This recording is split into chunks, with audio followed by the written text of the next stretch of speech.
Algunas escenas en este programa han sido recreadas.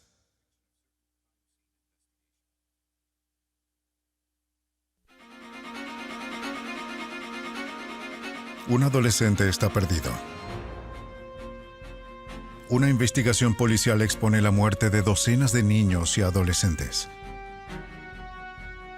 Todos son atribuidos a un solo asesino. Un fotógrafo perpetra violaciones y torturas, documentando meticulosamente sus crímenes en video y cintas de audio. En un tranquilo vecindario, 4 personas son encontradas muertas. La policía se pregunta acerca de la clase de asesino que podría cometer estas atrocidades. Para los asesinos en serie, una muerte es solo el principio. Obsesionados lo hacen una y otra vez, aprendiendo más con cada crimen, mejorando, perfeccionando. Están seguros de que nunca van a ser capturados, pero las autoridades trabajan sin descanso para su captura.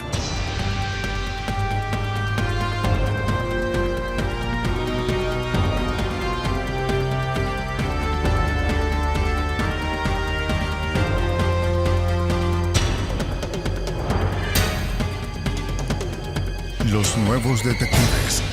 Casos estudiados por la ciencia forense. Agentes especiales. Justo después de las 6 de la mañana, el 23 de enero de 1978, en California, la policía del condado de Sacramento llega a la casa de Terry y David Wallin, que han sido llamados por un vecino que escuchó ruidos extraños en la casa de David. De 22 años de edad, Terry Wallin ha sido brutalmente asesinada.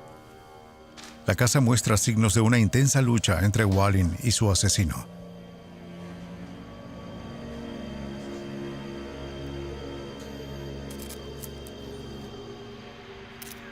Ella sufrió disparos y mutilaciones.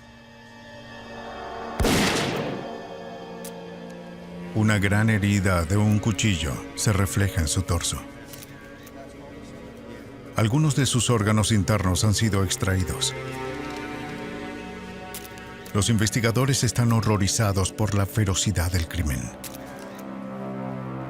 La escena se vuelve más espantosa cuando se encuentra evidencia que sugiere que el asesino podría haber consumido la sangre de Wallin. Los oficiales encuentran un envase de líquido con huellas labiales sangrientas alrededor del borde.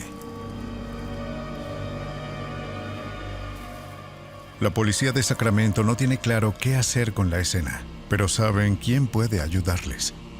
Ellos llaman a un especialista, un hombre que está familiarizado con crímenes atroces. Su nombre es Ross Vorpagel. Él es un agente especial del FBI.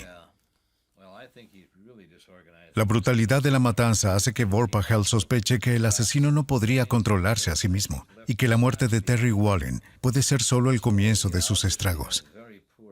Simplemente no hay necesidad de destripar a una víctima, de llegar al interior y mutilar partes de su cuerpo, de cortar 10 centímetros de una arteria importante y habérsela llevado. Es decir, ya teníamos prueba de su demencia, por lo tanto era de esperarse un hecho tan atroz. Vorpagel llama a un colega en el FBI. Robert Ressler ha rastreado y capturado a algunos de los asesinos más peligrosos del mundo.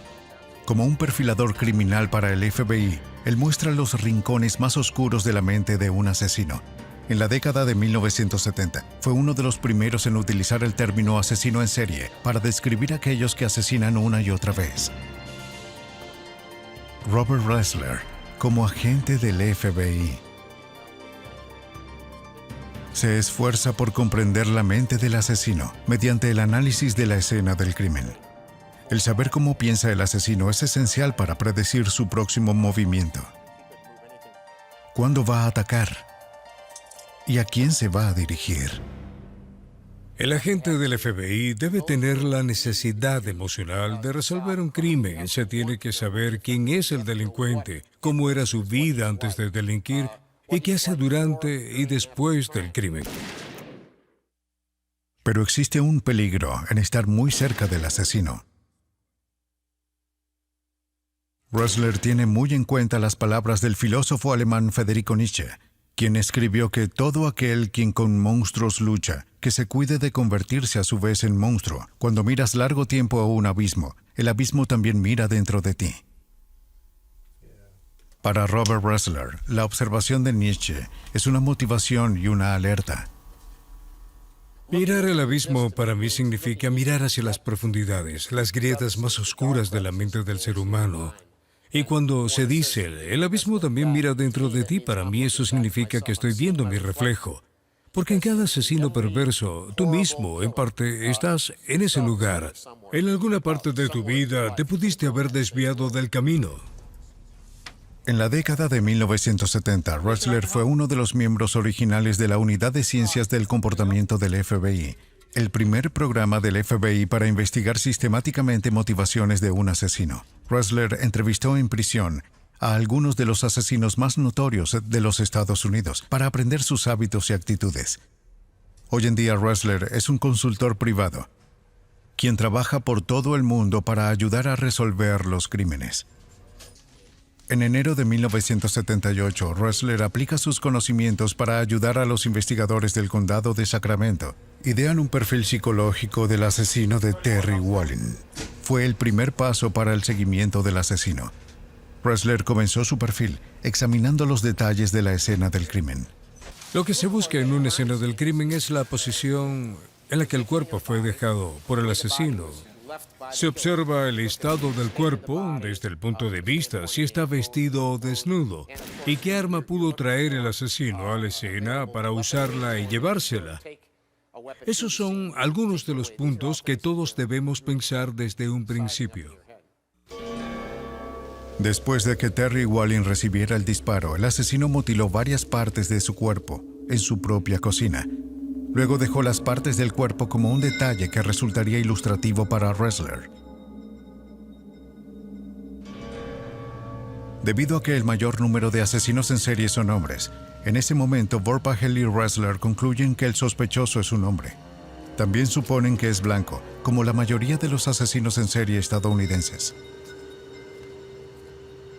La brutalidad del crimen y la indiferencia aparente del asesino para dejar detrás las evidencias convencen a los agentes de que el sujeto tiene una enfermedad mental. Esto les ayuda a determinar la edad del asesino. Ressler sabe que los trastornos psicológicos por lo general comienzan en la adolescencia. Se necesitarían por lo menos 8 años para que el asesino crezca lo suficientemente trastornado para llevar a cabo los actos de violencia que infligió a Terry Wallin. Suponiendo que los síntomas comenzaron a los 15 años, Ressler calcula que el asesino estará a mediados o finales de los 20. Siendo mayor, él ya habría cometido varios homicidios atroces. Ressler va más allá. Él cree que el asesino es esquizofrénico, una enfermedad mental que se caracteriza por delirios, alucinaciones y comportamiento fuera de lugar. ¿Sí? ¿Desea algo? Oiga, ¿qué le sucede? ¡Déjeme! ¡Ayuda, policía!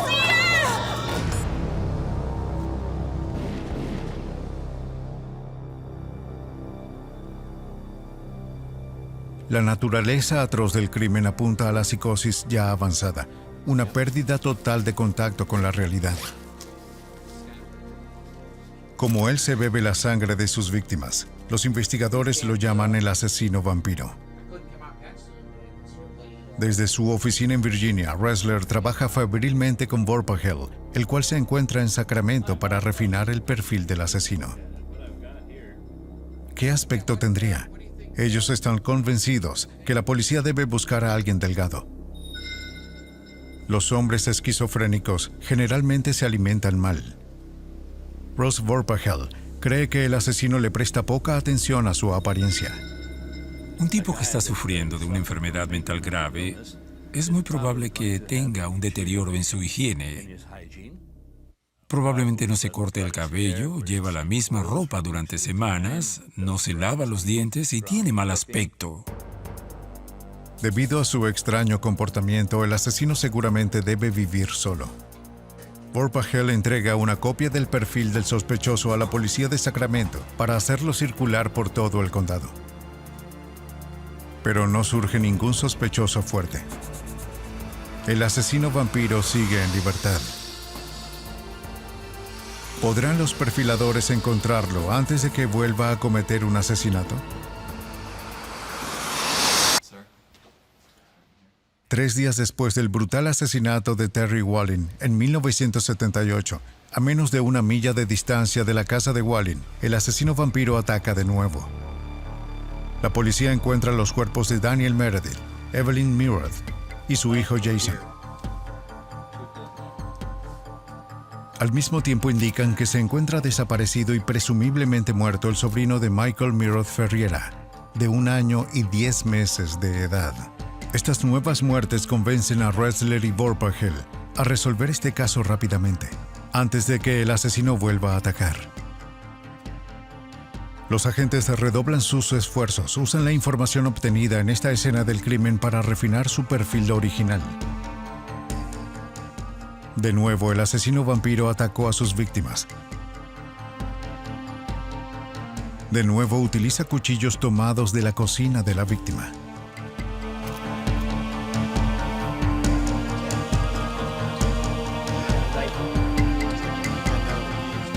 Dos cuchillos se encuentran en la habitación y otro fue encontrado fuera.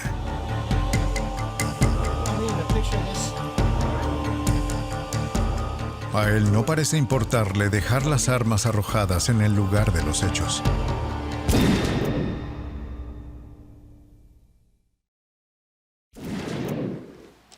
Estos datos le indican a los perfiladores que el asesino no está planeando sus crímenes. A pesar de que lleva un arma, le corta partes de su cuerpo con armas blancas que encuentra en el lugar y luego los deja allí. Tenemos un cuchillo que se utilizó para mutilar los cuerpos. Fue tomado de la cocina y luego se desecha en la escena del crimen. Al ver esto por segunda vez, sin duda recalco en mi mente que estamos tratando con un asesino altamente desorganizado. Organizado y desorganizado. Estas palabras describen el comportamiento de un asesino en serie antes, durante y después del asesinato.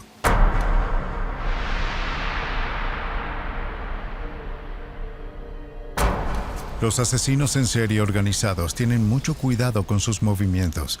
Cubren sus senderos tan a fondo que poca o ninguna evidencia permanece para atarlos a sus crímenes. Por lo contrario, los asesinos en serie desorganizados actúan por impulso. Su comportamiento es al azar, por lo tanto, su siguiente movimiento es difícil de predecir. Los investigadores encuentran manchas de sangre en la tina. Perfiladores creen que el asesino vampiro pudo haber tomado un baño en una mezcla de agua y sangre. Los crímenes son cada vez más espantosos, el asesino más cruel y desorganizado. Ahora bien, sabemos que una persona común no va a llenar una tina con agua y sangre y tomar un baño. Así que aquí vemos la personalidad, aquí vemos la enfermedad mental, vemos lo grave que está. A partir de la evidencia en la escena del crimen, Vorpagel y Ressler reconstruyen la espantosa secuencia de los acontecimientos. Y el aterrador retrato de un hombre que nunca han visto comienza a emerger.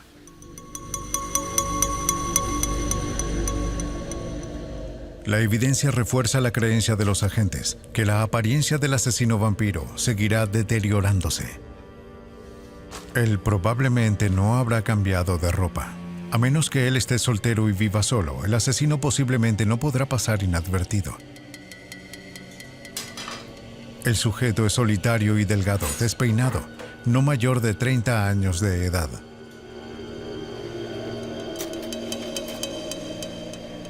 Los investigadores quedan desconcertados cuando una camioneta de color rojo robada a Daniel Meredith, víctima de un asesinato, aparece en una corta distancia.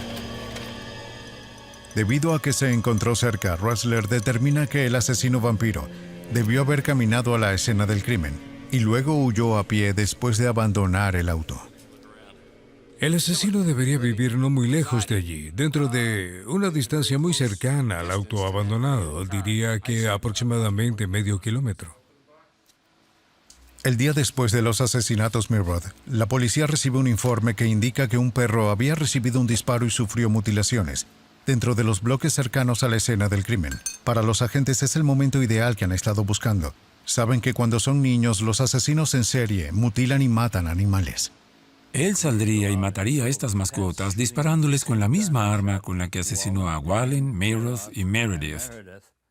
Y entonces, él luego los destriparía y bebería su sangre.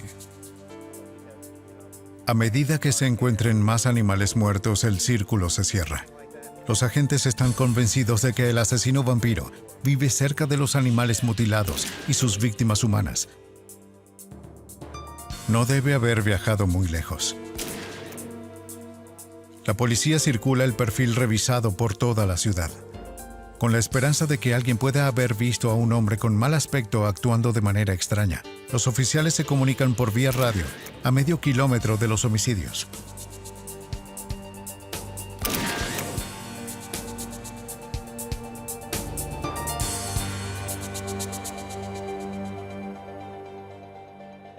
Cuando una mujer de 20 años está saliendo de un centro comercial en Sacramento, un hombre extraño se acerca a ella. Al enterarse de los crímenes del asesino vampiro, la mujer contacta a la policía. Ella le dice a los oficiales que el hombre que eludió en el centro comercial es un antiguo compañero de clases, Richard Trenton Chase. Ella se sorprendió por su apariencia. Él tenía manchas de sangre en su sudadera. Sus ojos parecían hundidos en las órbitas. Una costra amarillenta alrededor de la boca.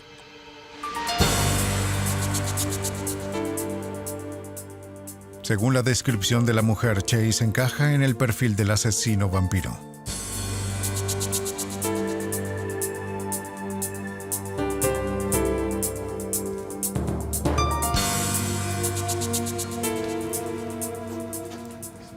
Armados con una orden de cateo, los agentes entran en la casa de Chase. No están preparados para lo que van a encontrar. Parafernalia nazi predomina en el pequeño apartamento. El lugar está lleno de folletos sobre conspiraciones extraterrestres. El caos en la sala de estar de la casa se ajusta al perfil de una persona con una mente igual de caótica.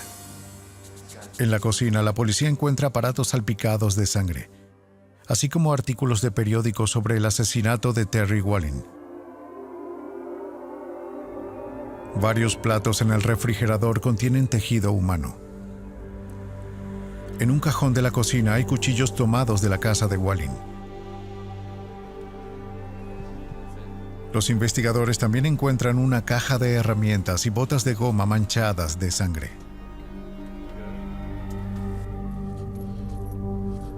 Chase es detenido y acusado de 6 cargos de asesinato en primer grado, entre ellos el asesinato del sobrino de Evelyn Mirrod, de 1 año y 2 meses de edad, Michael Ferriera, cuyos restos se encuentran a poca distancia del apartamento de Chase.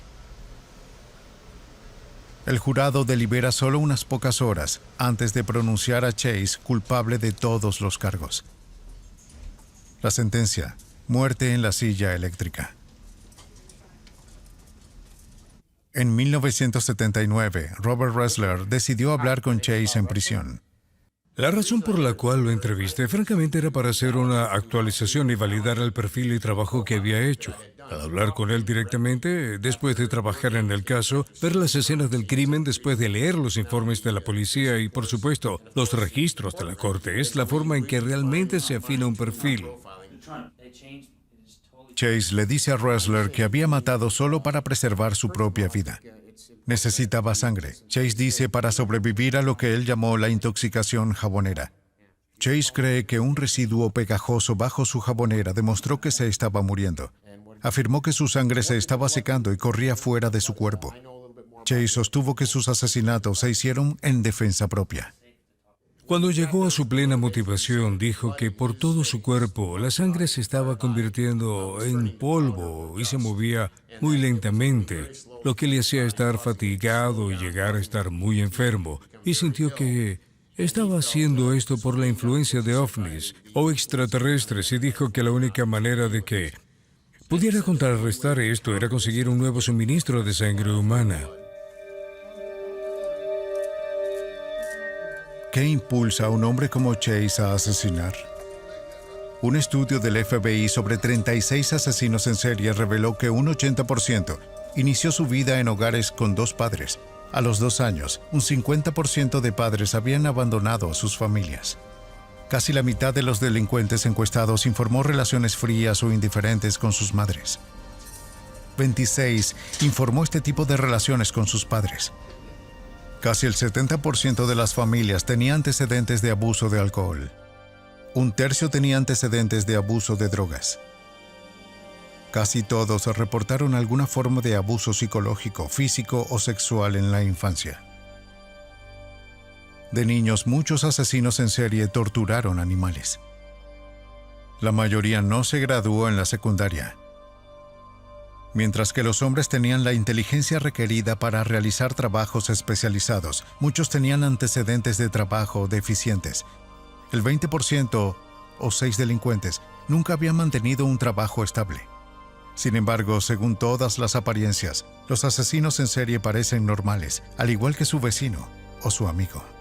La mayoría de estas personas son como la gente común. Muchas veces son inteligentes, son atractivos, son buenos conversadores. Ellos, por lo general, presentan características comunes y son engañosos. Lo que sucedió ese día fue un momento de impulsividad en mi vida. Ressler se opuso a la pena de muerte para Chase. Según él, padecía de una enfermedad mental y debería haber sido encerrado de por vida en un hospital de la prisión. Los psiquiatras de la prisión finalmente aceptaron. La sentencia de la fiscalía fue cambiada a vida en un centro médico mental de California en Vacaville. Pero Chase se suicidó en su celda justo después de Navidad de 1980. Almacenó sus pastillas antidepresivas y luego tomó todas al mismo tiempo. El breve y caótico reino de terror de Richard Trenton Chase había llegado a su fin. Por lo contrario, uno de los asesinos en serie más astutos de los Estados Unidos fue también uno de los que nos costó arduo trabajo encontrar. Muy inteligente y tenía una fantástica habilidad para la fotografía. Este asesino especializado en el secuestro, la violación y la tortura. La policía lo llama el sujeto no identificado, sin ID. Era un maestro de la planificación. Utilizó películas y cintas de audio para grabar sus crímenes. En un pequeño almacén alquilado, donde guardó las imágenes de sus víctimas y las grabaciones de sus gritos de angustia. Él fue tan meticuloso que no dejaría prácticamente ninguna evidencia de sus atrocidades, a excepción de las fotografías que se tomó a sí mismo. Sin ID, falsificaba matrículas de autos con el fin de salir desapercibido frente a la policía. Añadió suspensiones reforzadas y una vez dentro, sus víctimas no tenían prácticamente ninguna posibilidad de escapar.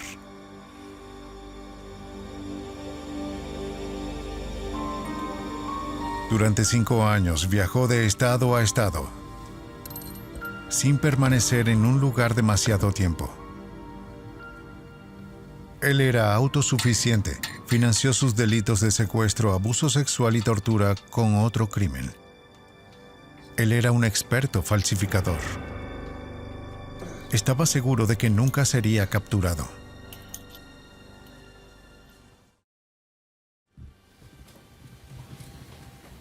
En Manassas, Virginia, un equipo de ex agentes del FBI persigue a algunos de los criminales más peligrosos del mundo. Se hacen llamar el Grupo Academia. Entre ellos se han acumulado años de experiencia en la investigación de los asesinatos en serie.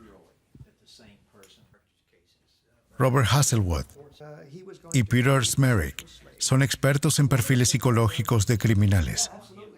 Si en la vida eres una persona impulsiva y actúas sin pensar, entonces, en una escena del crimen puedes ser muy descuidado y esto es un reflejo de tus actos. Por otro lado, si en la vida eres una persona fría y calculadora que no toma riesgos innecesarios, ese tipo de comportamiento también se puede demostrar en una escena de crimen.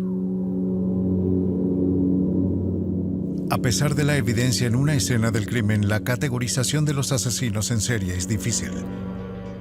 Algunos asesinos en serie demuestran una mezcla de costumbres desordenadas y organizadas. Sucede que un investigador empieza a buscar en una escena del crimen y trata de poner al delincuente en una de estas categorías bien organizadas. Él va a estar decepcionado cuando la persona se detiene y no se ajusta a estas categorías.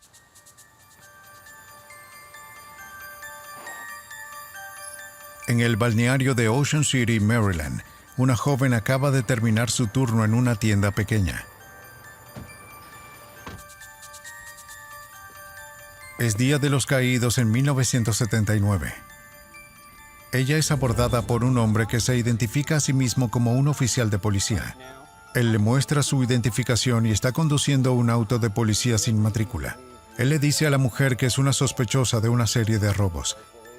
Insiste en que ella lo acompañe a la comisaría para ser interrogada. Le coloca esposas y la empuja al auto. Es el comienzo de la experiencia más larga y aterradora en la vida de la mujer. El hombre no es un oficial de policía. Él es CID. Y ella es su última víctima.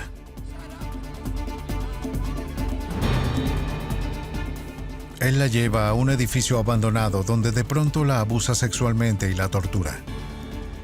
Le toma fotografías de todo el mal que le está haciendo. Creo que una de las palabras que usamos hoy son poder y control. Si usted está tratando con un agresor sexual y está tratando con un asesino en serie, creo que todo se reduce a los dos elementos básicos, el poder y el control sobre la vida de otro individuo. De nuevo empuja a la mujer aturdida a su auto y la lleva a un último viaje.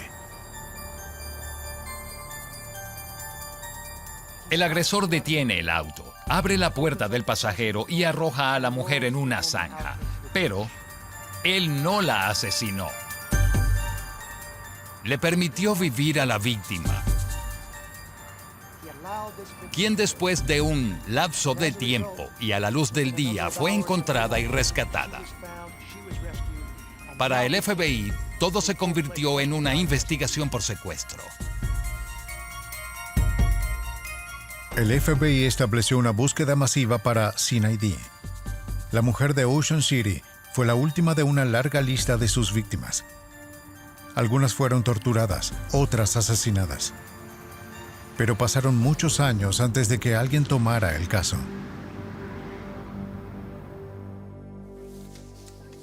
Al mismo tiempo que el FBI busca a CID, el servicio secreto estaba tras la pista de un falsificador muy difícil de encontrar. Un hombre que habitualmente paga con billetes falsos de $20 a empleados confiados en tiendas en centros comerciales en la región central y la costa este.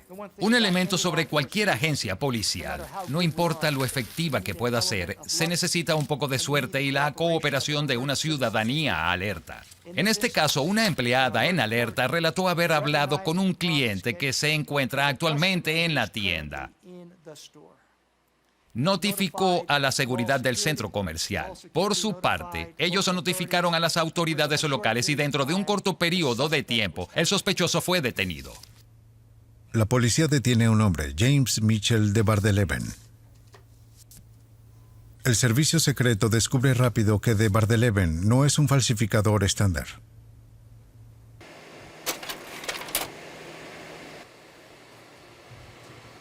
Los agentes buscan en una unidad de almacenamiento alquilada por de Bardeleven. En el interior hay fajos de billetes falsos que ha estado pasando. Pero para su sorpresa, los agentes también descubren una colección grotesca de imágenes y grabaciones de audio. En el descubrimiento de 1983 se halla el foco de la investigación del FBI.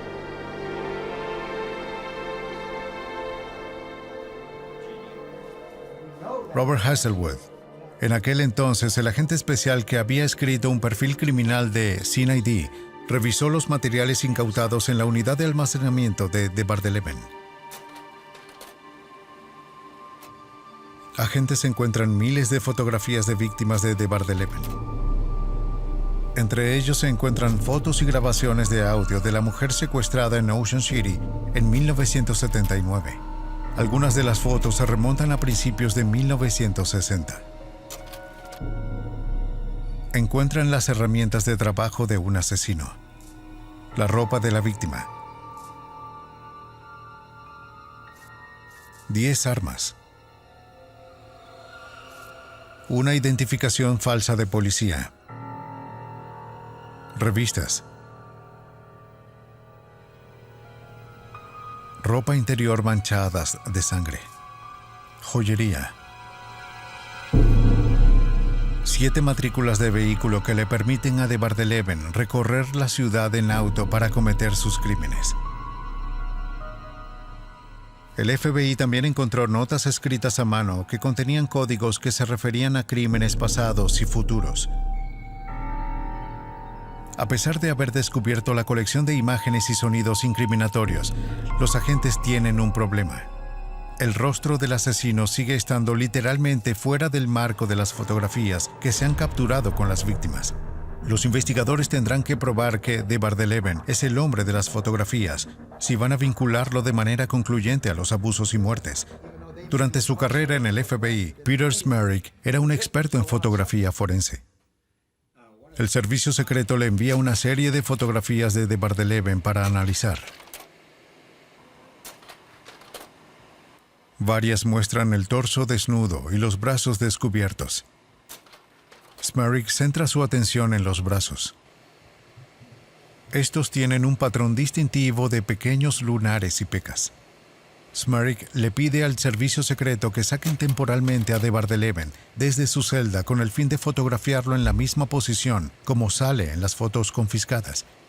El primer movimiento es rentable. Cuando Smerick compara las fotografías tomadas por el servicio secreto con las que se encuentran en la unidad de almacenamiento, hallan los patrones de los lunares. Es la prueba que los agentes buscaban desesperadamente. En todos los años que trabajé con perfiles criminales, no puedo pensar en otro caso en el que el delincuente era un excelente fotógrafo. De manera tal que, sin saberlo, tomó sus propias fotografías de la escena del crimen y eso fue lo que terminó llevándolo a la cárcel. En 1984, Bar-de-Leven fue juzgado y condenado a cadena perpetua. Hoy cumple su sentencia en una penitenciaría del estado de Texas. Bar-de-Leven es uno de los criminales más peligrosos, en mi opinión. Él fue capaz de cometer una serie de crímenes durante varios años en una variedad de estados, y esos delitos nunca fueron vinculados a él. Eso le hizo extremadamente peligroso. Creo que está involucrado en muchos más delitos atroces, teniendo plena conciencia. Mediante el control de todas las variables, las armas, la ubicación y la víctima, un asesino en serie organizado puede deslizarse a través de cualquier persecución, saliéndose con la suya durante años mientras se oculta a la vista. Tal fue el caso de John Wayne Gacy, un prominente hombre de negocios del área de Chicago. Muy querido y respetado, Gacy ocultaba un terrible secreto. ¿Está el señor Gacy?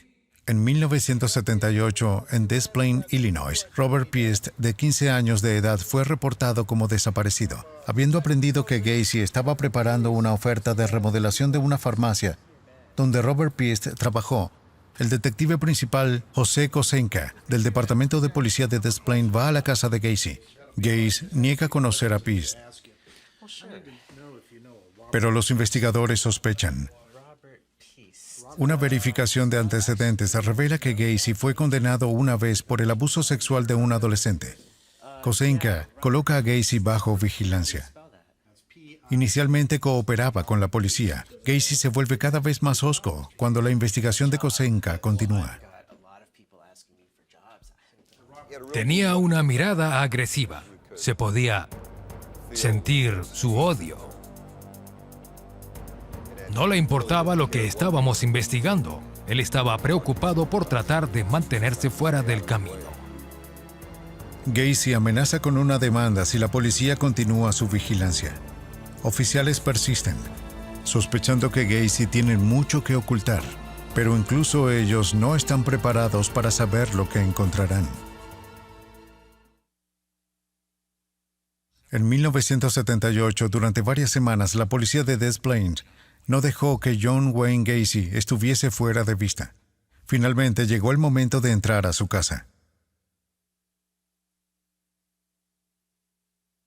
En la búsqueda descubren un recibo de fotos que pertenecía a Robert Piest, que une a Gacy a la desaparición del adolescente.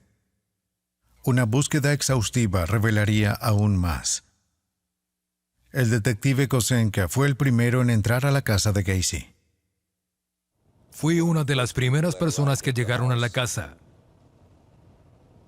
Y entré por la puerta trasera. Caminé por el lugar. Estaba oscuro. Era misterioso. Las persianas de las ventanas estaban cerradas. Había una sensación siniestra, debido a que estábamos empezando a creer que podía haber gente sepultada debajo de la casa de Gacy, con base en la información que habíamos recolectado.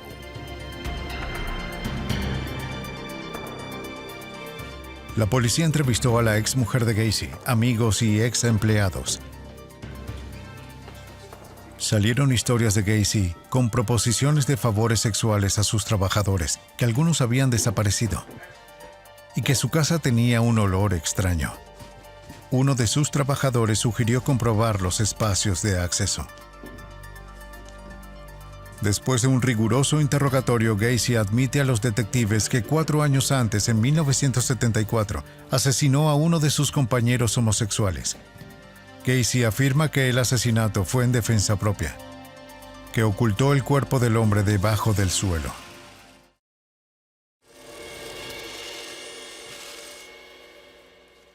Entonces, Gacy sorprende a los investigadores. Él confiesa que asesinó a casi 3 docenas de hombres jóvenes y niños. También esconde muchos de sus cuerpos debajo del suelo.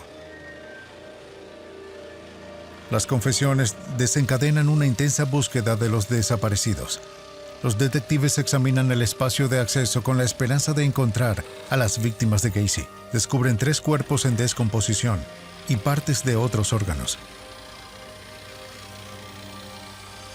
Pero la policía no se detiene con la revisión del espacio. Al saber que más cuerpos deben estar escondidos debajo de la casa, ellos penetran el suelo para encontrarlos.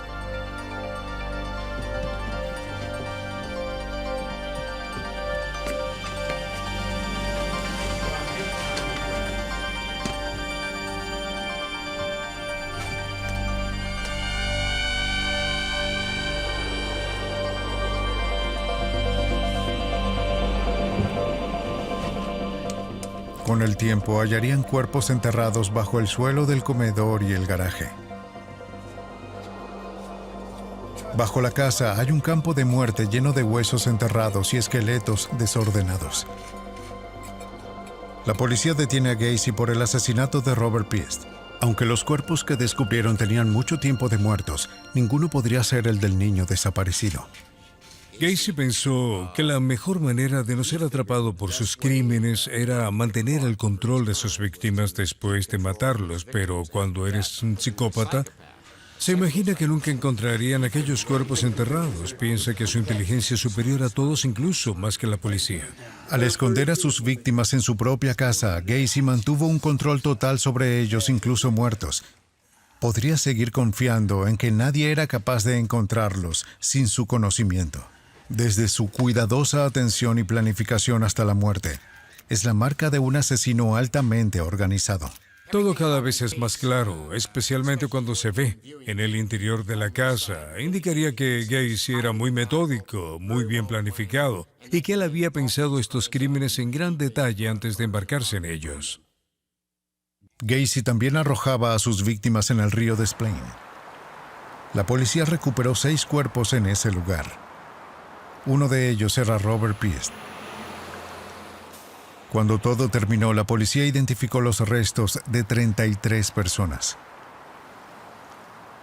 Bob estaba interesado en el proceso debido a que el FBI estaba formulando dentro de la unidad de ciencias y comportamiento un tipo de estudio en profundidad de las personas que cometen una serie de asesinatos y querían saber más sobre ellos, querían entenderlos. Y este era un caso muy típico.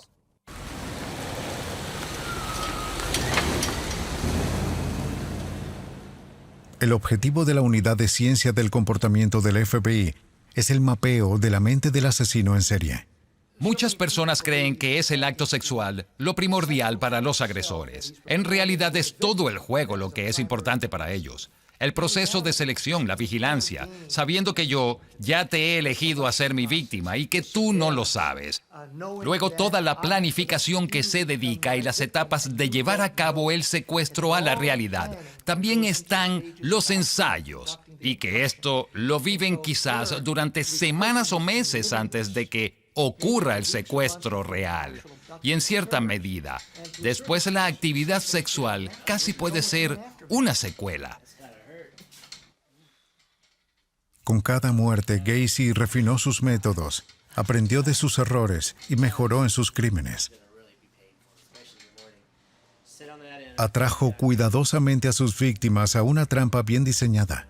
Los distrae con juegos, dándoles bebidas alcohólicas y mostrándoles películas pornográficas. Bien, eso es. Sosténla correctamente. Así. Con el tiempo se sintió tan seguro que asombrosamente eligió a un adolescente de su propio vecindario. Muchas de las víctimas llegaron a la casa de Gacy con la esperanza de conseguir un trabajo en su empresa contratista. Él se reunía con ellos en su garaje. El garaje a prueba de sonido fue diseñado por Gacy y construido por su empresa. Una puerta motorizada era la única manera de entrar o salir. Si las víctimas no se oponían, Gacy demostraría un truco de magia llamado las esposas hechizadas. Te mostraré este truco, ¿bien? Están cerradas, ¿cierto? ¿Bien? Después de mostrar cómo funcionaban las esposas, Gacy persuadiría a su víctima para que las usara. ¿Listo? ¡Eso es! Es muy fácil, ¿no? Después los desafiaría a intentar el truco detrás de su espalda. Si la víctima estaba de acuerdo, se accionaba la trampa. Gacy cambiaría las esposas hechizadas por las reales. Muy bien. Eso es. Ahora inténtalo tú. Una vez inmovilizado, la víctima se encontraba a merced de Gacy. Oye, necesito ayuda. Es muy fácil. 1, 2, 3 y listo. Solo Gacy sabe exactamente lo que sucedió después. Bien, déjame ayudarte.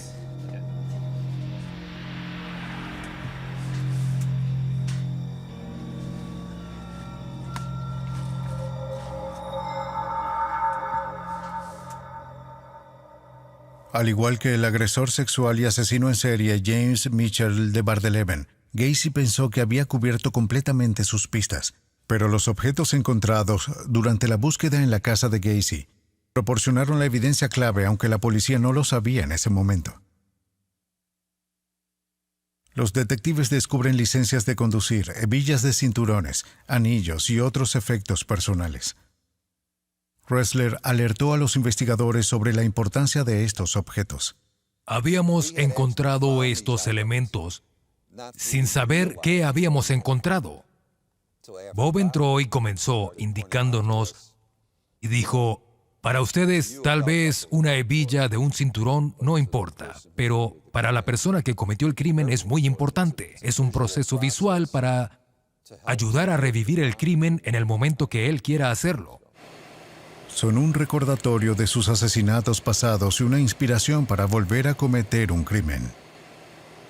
Para Gacy esto es una especie de símbolos dentro de sus crímenes. Un recordatorio. Mejoran su fantasía y lo llevan a la siguiente víctima. Quizás lo ve como un trofeo. Para el asesino en serie, el tener estos objetos a su alrededor mejoran sus fantasías. El objeto más perturbador que se encontraba en la casa de Gacy Era un mapa indicando los sitios de trabajo alrededor de los Estados Unidos, donde había trabajado como contratista. Ressler cree que probablemente Gacy no había limitado sus crímenes a Chicago. Parecía lógico que si Gacy viajaba y hacía esto en Chicago, también lo pudo hacer en otros lugares. Es por eso que creo firmemente que John Gacy asesinó a más de 33 personas. Creo que probablemente 2 veces ese número. Los equipos forenses desmantelaron la casa de Gacy. En total se recuperaron unos 27 cuerpos. ¿Cuántos más asesinó Gacy? La policía nunca lo sabrá. Durante 10 años, a partir de 1979, Ressler entrevistó a Gacy en prisión. Ressler se sorprendió al saber que había crecido a solo 4 cuadras de la casa del asesino en los suburbios de Chicago. Gacy incluso se acuerda de entregar víveres a la familia Ressler. Mencionó con detalles las distintivas macetas que la madre de Ressler utiliza. Gacy también tenía recuerdos más oscuros. Describió para Ressler una relación turbulenta con su padre. Ressler no se sorprendió. Casi todos los asesinos en serie que conoce cuentan historias similares. Me escapé de casa cuando tenía 19 años porque no podía llevarme bien con mi padre. Me refiero a que era dominante. Yo era tonto y estúpido, nunca llegaría a nada. Por lo que solo me fui por 3 meses y le dije al demonio con esto. Desde la prisión, Gacy hizo una pintura y se la envió a Ressler. Se mostraba a sí mismo vestido con un traje de payaso. Cuando empecé con maquillajes de payaso, me retrocedí a la niñez. Fue divertido ser un payaso, ya que podría ser uno mismo o simplemente dejarse llevar y actuar como un tonto. Si usted es un hombre de negocios que tiene que mantener una cierta relación y similitud en algunas cosas, todo el mundo te observa como una imagen, pero como un payaso con maquillaje en el que podría ser abofeteado, divertido y tener un buen tiempo. Es por eso que siempre me gustó hacer el payaso. En la pintura de Gacy se encuentra un bosque de árboles de hoja perenne rodeado de globos. Encontrándose en la parte posterior una frase que se lee: «Usted no puede esperar a disfrutar de la cosecha sin primero trabajar en los campos». Gacy negó explicar el significado de la pintura a Ressler o cualquier otra persona. Ressler cree que la pintura es un indicativo para descifrar más asesinatos. Dijo que puedes salirse con un montón de cosas como estas cuando te comportas como un payaso, debido a que la gente te ve como algo gracioso. Los payasos pueden salirse sin duda alguna con la suya. John Wayne Gacy murió por inyección letal el 10 de mayo de 1994. Desde los primeros años de perfilado criminal en la década de los años 70, han sido identificados y capturados otros asesinos en serie. Nombres como el hijo de Sam, Ted Bundy y Jeffrey Dahmer se han dado a conocer a los agentes especiales y para un público alternativo que está fascinado y contradicho por sus crímenes. Los asesinos en serie son motivados por el control, por el dominio, por la disciplina, por la autoridad. Ellos tienen conceptos muy deformados de la interacción con otro ser humano. Ellos no miran a otro ser humano como un ser humano que es. Ellos lo ven como un objeto. Robert Ressler cree que los asesinatos en serie, si bien no se limitan a Estados Unidos, se han intensificado en este país desde el final de la Segunda Guerra Mundial. Apetecibles, parte de la razón tiene que ver con una cultura que idealiza y fomenta la violencia. La cultura produce, ya sabes, produce los crímenes violentos. Yo diría que el 75% de los asesinos en serie del mundo son productos norteamericanos. Suena muy extraño, pero ustedes saben, esto es América, es como el béisbol, el pastel de manzana, mamá y homicidios en serie. Es desafortunado, es trágico en cierto sentido que es la única cosa en el mundo de la criminología que los Estados Unidos ha roto absolutamente todos los récords. Perfiladores deben tener cuidado de que los pensamientos tóxicos de los que rastrean no los contaminen a ellos. Para el que mira fijamente en el abismo, existe el peligro de caer adentro. Ressler dice que los agentes especiales deben trabajar su camino de vuelta desde el borde cada día de sus vidas. He mantenido un equilibrio, creo que de manera consciente, aislándome a mí mismo del horror de lo que veo. Voy a trabajar a las 8, me detengo a las 5 y vuelvo a una vida normal. Yo tomo un trago, veo las noticias, corto el césped. He mantenido una perspectiva. Me he mantenido en sintonía con las personas normal de la sociedad. Para Ressler, el perfilado es mucho más análisis que drama. Observar, pensar, concluir y darse cuenta de que no hay respuestas fáciles o rápidas. El concepto en la película es que el perfilador va a resolver el caso solo y todo el mundo regresa a casa. Los perfiles son grandes herramientas globales del investigador, es una pieza más de ese rompecabezas. Y cuando se coloca todo junto, el resultado suele ser muy eficaz. Los perfiladores exploran las regiones más oscuras de la mente, arrastrando lo que está oculto a la luz del día. Solo entonces puede ser examinado y aprendido. El valor de los perfiles, como en el caso de Richard Chase, es dar a la policía algunos conceptos, algún retrato psicológico o una imagen del tipológico al tema que se está buscando, para darles una idea clara, porque de lo contrario es solo una habitación vacía. Estos agresores sienten que nunca pueden ser capturados, que son invulnerables. Sin embargo, con cada nueva víctima, cada gota de sangre, cada fibra o hebra de ADN en la izquierda en la escena del crimen, agentes especiales se profundizan en la mente de los asesinos. Tal vez llegará el día en que no serán necesarios los perfiladores, pero por ahora, los agentes especiales tendrán que seguir buscando en el abismo.